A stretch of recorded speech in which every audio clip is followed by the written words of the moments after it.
여러분 안녕하십니까, 진성호입니다. 윤석열 국민의힘 대통령 후보가 오늘 관훈클럽에 초청돼서 토론회를 했습니다.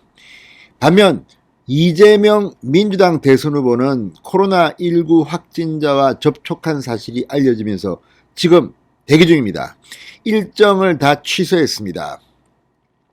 자, 오늘 윤석열 후보는 이 관훈클럽, 중견 언론인들의 모임인 관훈클럽의 토론회에서 조국 전 법무부 장관 그리고 추미애 전 법무부 장관이 과거에 했던 일에 대해서 공개적으로 털어놓았습니다.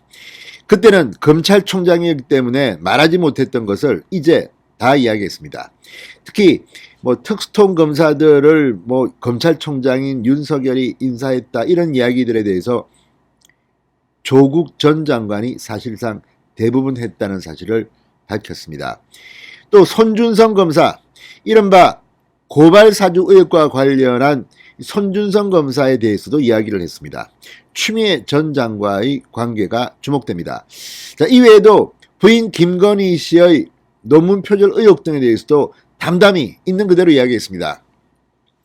그동안 참고 있던 윤석열의 발언들, 오늘 상당히 많은 부분은 해소가 됐을 것으로 보입니다. 그렇지만 민주당 또 윤석열만을 꼬리 잡아서 또 공격해 올 겁니다. 아무튼 지금 윤석열 후보가 여론조사에서 잘 나가니까 민주당 진보좌파 진영에서는 공격이 거셉니다. 가장 치명적인 것은 바로 김건희 씨에 대한 음해성 공격 아닌가 싶습니다만 이것 때문에 오히려 윤석열의 지지율은 높아지고 있다는 그런 분석도 있습니다. 진성호의 직설 시작합니다.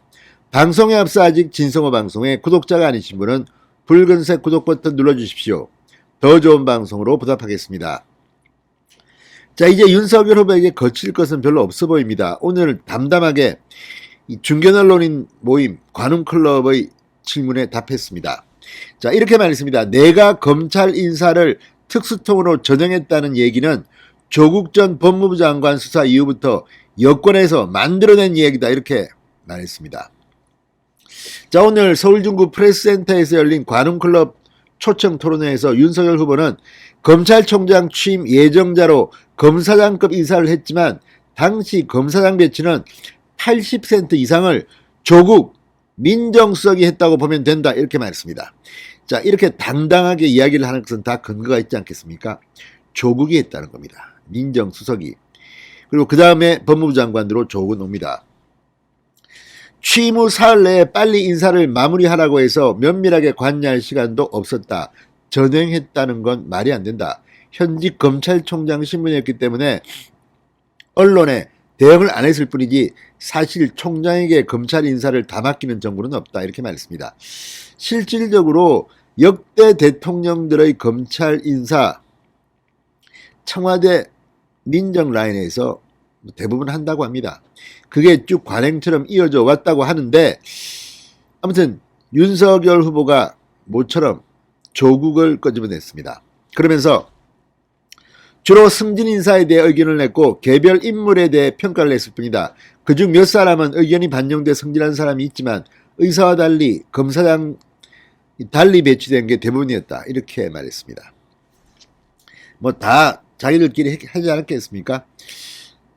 전임 총장은 문무일 검찰총장이었는데 문무일 검찰총장도 문재인 정권과 그렇게 말기에는 사이가 갈등이 좀 있었습니다. 자, 그리고 이 국민의힘 선대위가 검찰 출신 인사로 채워졌다는 지적에 대해서는 민주당 판검사 많지 않느냐. 10수년 전에 검사를 그만두고 이미 3선 의원이 된 사람들도 검사 출신이라고 말해야 하는 건지 의문이다.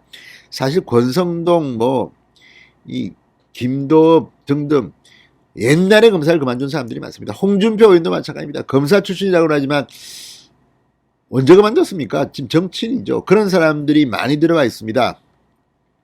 그런 이야기 같습니다. 자, 그러면서 난 외부인 출신으로 당에 들어왔다. 국회의원들을 잘 모른다. 추천을 받아 다양한 의견을 듣고 결정하고 있다. 제가 대통령이 돼도 비서실장 이야기만 듣는 게 아닌 여러 파이프라인을 듣고 인사를 할 것이다. 이렇게 말했습니다. 자, 요즘 윤석열 후보의 발언을 보면 자신감이 묻어납니다. 청와대에 들어가서 해야 할 일에 대해서 언급하기 시작했습니다.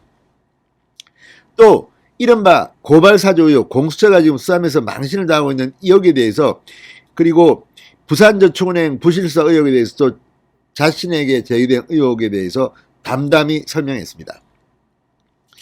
자, 당시 손준성 대검 수사정보정책관의 개인 일탈인가라는 질문에 본인이 일탈을 했는지 안 했는지 알 수 없다. 손준성 검사에게 지시할 이유도 없고 그런 사실도 없다고 밝혔습니다. 자, 그러면서 야당에 고발하라고 사주를 냈다면 그야말로 정말 평생의 이해관계가 같이 가야 하는 그런 관계 아니면 어렵지 않겠나. 이거 자체가 정당한 일이라고 보기 어렵다고 설명했습니다. 그리고 이 공수처 수사를 받고 있는 손준성 전 대검 수사정보정책관에 대해서는 제가 유임을 요청했던 사람 대신 추미애 당시 법무부 장관이 알아서 보낸 사람인데 제가 그 위치에 있는 검찰 간부와 이런 것을 논의하고 할 이유가 전혀 없다고 말했습니다. 그러니까 윤석열 당시 검찰총장은 당시 그 자리에 있던 사람을 유임시키고 싶었는데 추미애가 그 사람을 다른 데로 보내버리고 손준성 검사를 보냈다는 겁니다. 추미애의 행동이라는 겁니다. 그런데 왜 내가 이런 사람하고 이렇게 모의? 말이 안 된다는 겁니다. 또 부산저축은행 수사 과정에서 대검 중수 1과장이었던 윤석열 후보가 부실수사를 했다?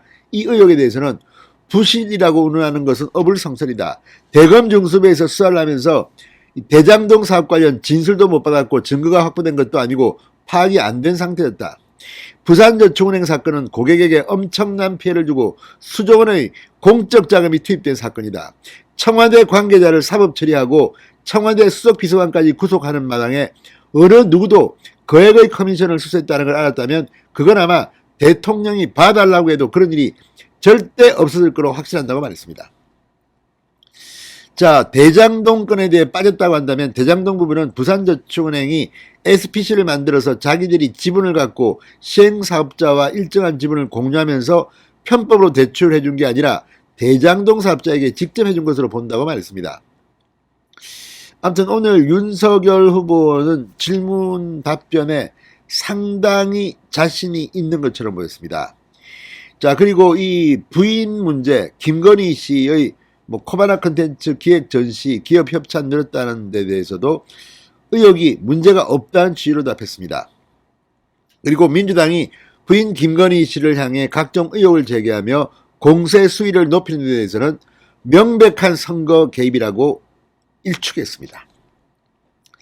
자, 어쨌든 윤석열 후보 부인의 논문이 문제가 있다면 그건 논문을 반납하는 게 맞다. 아무튼 오늘 상당히 당당히 말했습니다. 근데 문제는 지금 김건희 씨로 민주당의 공격이 가는 걸 보면 윤석열 후보는 공격할 게 별로 없나 봅니다. 자, 어쨌든 김건희 씨에 대한 범여권의 공격이 지금 대반전을 하고 있습니다. 이것 때문에 오히려 이재명 후보 측의 지지율이 떨어지고 있는 것은 아닌가. 오늘 나온 여론조사를 보면 15.5%포인트 뉴스토마토 조사는 상당히 충격적이었습니다. 자, 어쨌든 윤석열 후보는 관훈 토론회에서 상당히 많은 발언을 했습니다. 또 다른 발언들 다음 영상에서 소개해드리겠습니다. 진성호의 직설이었습니다. 여러분 감사합니다.